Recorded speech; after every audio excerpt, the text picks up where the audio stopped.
Okay, today we're working on 4.11 as we get to investigate area problem solving for a rectilinear figure.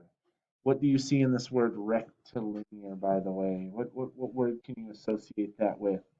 Yes, yes, it very much is like a rectangle.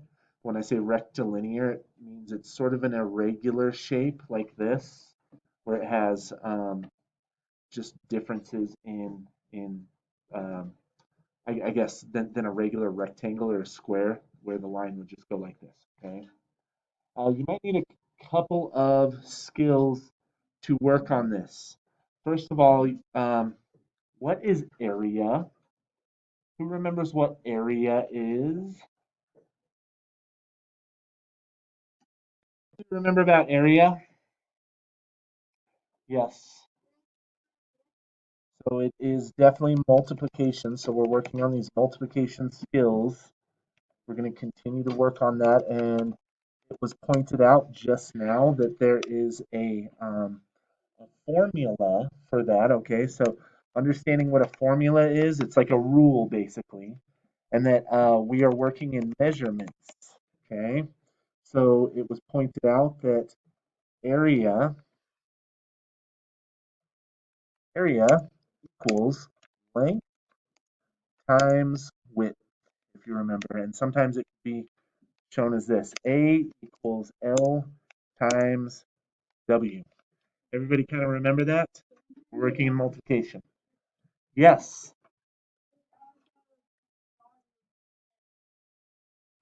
it's not volume. Did you say volume? Yes, volume's a little different. It's actually volume's for like a three-dimensional figure. So truthfully, you're close. Area is for a two-dimensional figure, means it has length times width. This is a two-dimensional figure because it's only length times width. Um, this is a three-dimensional figure because there is length and width and this measure as well. And that's what creates volume, is multiplying the three measurements together. Does that make sense? So it is related. Yes. Yes.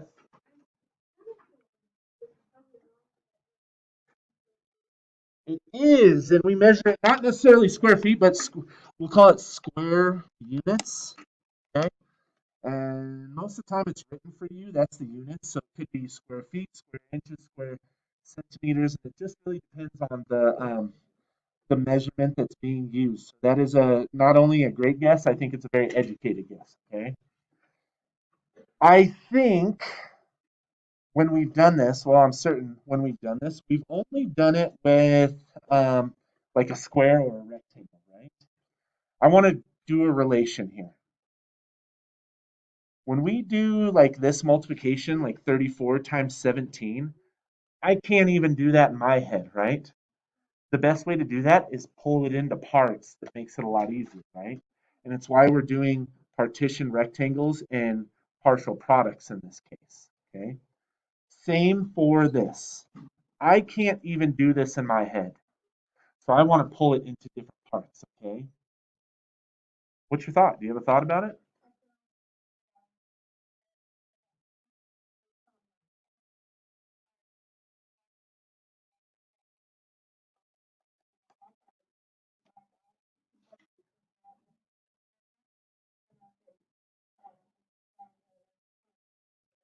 Is Don't you think it would be much more easy to find the area of this shape and then the area of this shape? We're pretty familiar with finding rectangle shapes, right? Another way to look at it, by the way, is if you were to divide it this way. So there's kind of two ways to look at it, right? But as long as you're creating rectangles in this case, I think it makes it much more easy for us to envision and see this. Yes, sir.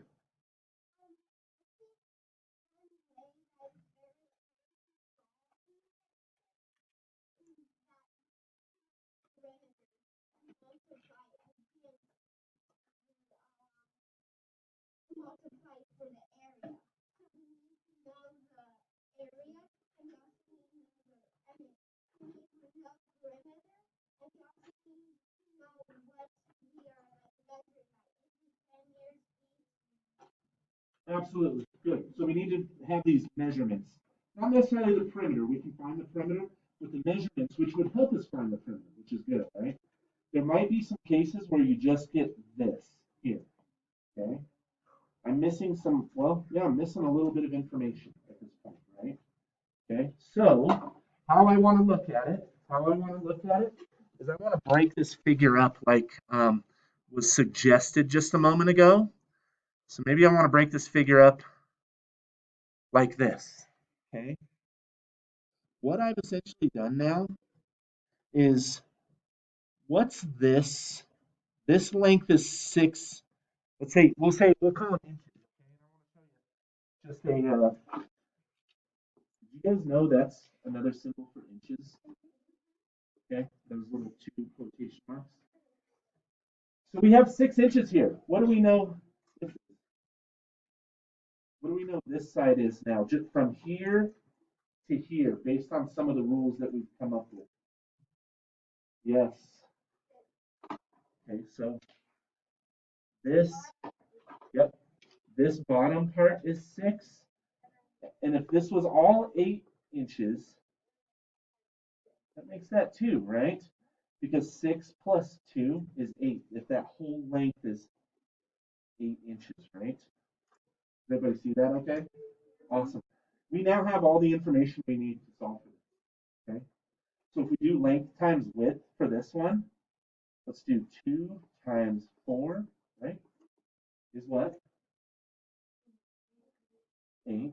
So that means that is 8 inches squared, okay? And if you remember, my friends, probably when you were in 3rd grade, if you're struggling with this squared inches idea, right? Isn't there 1, 2, 3, 4 this way and 2 this way, right? So when you multiply it, 4 times 2, there's 1, 2, 3, 4, 5, 6, 7, 8. Is everybody okay with that? Envisioning that? Okay. So we did 2 times 4 is 8. And then what about this part here? We haven't really heard from. Let me see. How about here? Someone I haven't heard from much.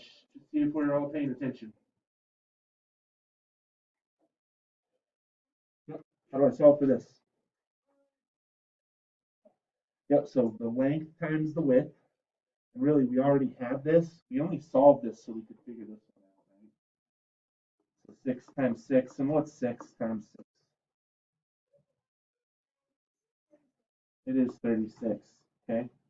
So now what we're going to do is just add our two products together. Remember, products are the answer for a multiplication problem. 36 plus 8 is 44. This is 44 inches squared. You guys remember? I think I showed you that, right? That means squared as well. Because what that means is inches times inches. And that's basically what we've done. We've done 6 inches times 6 inches. And it's the same thing as when we say square numbers. Remember, squared numbers are like 3 times 3. It's that number times itself, right? That's what a square number was, if we can go back to that, okay? So today, you're going to work on pages 135 and 136. 136 was your math box. Move on to Prodigy or Khan Academy when you're finished, okay? And I am available to help, and I might just call some people over. But rectilinear figures are these kind of, you need 2 skills. Number 1, the skill is maybe to find out some of the missing measurements. The other skill is to find out using, right? Oh yeah, the area. This is a different color. Area, which is length times width, is what you'll be using today.